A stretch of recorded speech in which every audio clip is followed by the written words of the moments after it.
you're talking to me right after a tough loss. So are you telling me how I'm supposed to feel? All right, I don't feel encouraged. All right, I feel frustrated because we had opportunities earlier in the game offensively to take advantage of field position. We had a number of opportunities. We had missed assignments, so no, I'm not encouraged that way. All right, welcome back to First Take. We're coming to you live from above the Heineken River Deck at Pier 17. The Niners win a thriller over the Saints in what might be the game of the year in the NFL. The Saints have already clinched their division, but the loss drops New Orleans to the 3 seed in a loaded NFC. Max Kellerman, Are you encouraged or discouraged by the Saints team's performance? I'm encouraged by the Saints. They were my preseason pick. I think the Niners are a little better than them. It seemed that way to me after, I don't know how many, a handful of weeks into the season. Whoa, the Niners might be the best team in the NFC. But the Saints are certainly up there, and I have to be encouraged by it. Look, it was a shootout, man. That's what happens. Don't tell me about run defense, because I've always said about the Saints, well, they got a stout run defense for a team with a dynamic offense. But, like, the Niners got scored all over also. It's just one of those games. And in terms of being job, like, this can't be it can't be both the Niners' best win and the reason you think they might win the Super Bowl and Jimmy G's coming out party and all these things, and also, it was the Saints had to win the game. Like, the reason it's so excellent for the Niners is they had to do something that's very hard to do, and even then the Saints were victimized. And it took the victimization of the Saints by the refs again. And by the way, like, I'll point out in the NFC Championship game last year that the refs missed a call on a pass interference call on the other, or a holding call on the other side of the field that would have been, been against that would have been against the Rams. I'll point that out. And so Payton, don't complain and cry about it just because the missed call against you was more obvious. But in this case, guys, you fake a punt, okay? I don't understand at that point the rule. The Buddy Ryan rule makes no sense to me. If you fake a punt, it means you didn't punt. But okay, because of the Buddy Ryan rule where they were just throwing 50-50 balls all over the place and hoping for a pass interference call, you can't get a pass interference. Fine, but as Sean Payton pointed out, you can still get a holding call. That's still a holding call. Otherwise, if you can't call a holding call, then on every fake punt ever, they're just going to jump all over the guy. It's ridiculous. They blew the call. And in a game that was that close, that took not only heroics by Jimmy G, not only a blown call, but one of the best plays you'll ever see by Kittle in order to the Niners to win the game, we can't sit there and go, oh, man, that's bad for the Saints. I didn't see anything encouraging from them. I sure did. Well, you're encouraged. I'm discouraged. And because I take history into consideration when it comes to the New Orleans Saints. Last 2 years, you could have been in the Super Bowl. Your defender forgot to tackle somebody. Stephon Diggs goes in for a game-winning touchdown as time expires with Case Keenum as your quarterback. Last year, we know the pass interference that wasn't called. We get all of that. Sean Payton made such a stink about it. I happen to know some of the things that he said to a few people in the NFL office. It was beyond the pale, completely unnecessary, and to me, devoid of the level of accountability you as a coach need to have in terms of having an impact on the outcome.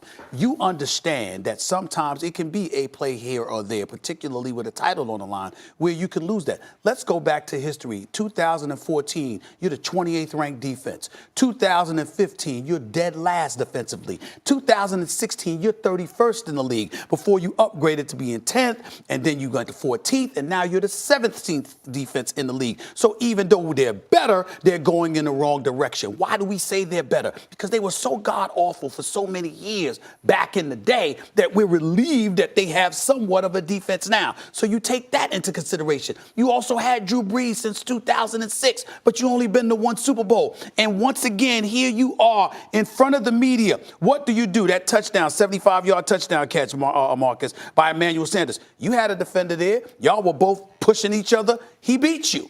You got the Kittle's 4th and 2, Garoppolo to Kittle. What happened? You got some miniature dude on Kittle. The holding penalty that wasn't called. Sure, they could have called a holding penalty, but on supposed punts, they're not looking to do that a lot of times. They're usually looking at a clip in the back.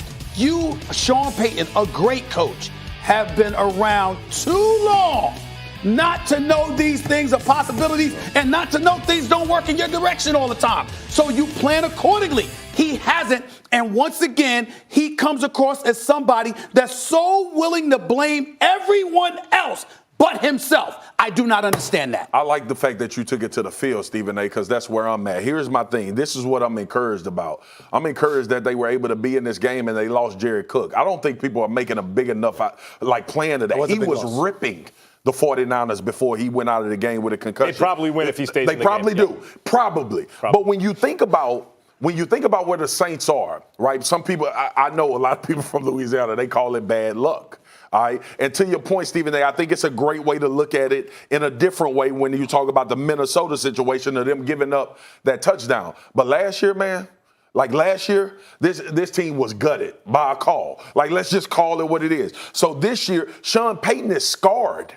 And it happened this year early. That's what I'm saying. Has anybody been jobbed more than this team? No. It's such an emotional sticking point. And I don't think it would be this issue if it didn't continue to happen. Like, I can't sit in this seat and look at Sean Payton watch refs blow calls against the Saints or make bad calls against the Saints and not think that he's reverting back to a play. Look at this play. Come on, you got to call cost something. me the opportunity and Drew Brees the opportunity to go to a Super Bowl. Here's the deal on this play. This play in particular. First of all, they not calling holding, Max. That's what he was arguing about. Everybody keeps talking about pass interference. There is no PI on punt.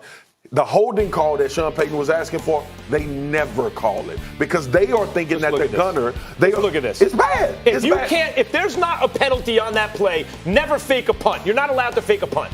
That's the point, Max. The point is, what everybody was saying was, Sean Payton, we get your argument that you saying this guy was held, but gunners are held on every punt. And we don't call it. Because if they did, they'll call every punter get repunted, re-kicked, 5 yards, whatever they want to do with it. Here's the point for me. Coaching, to Stephen A's point. If you're going faking a punt thinking that you're going to catch Salah off guard, first of all, in that particular situation as a defender, that's a possibility. It was high probability that you could get a fake at that point based on the way the game was going.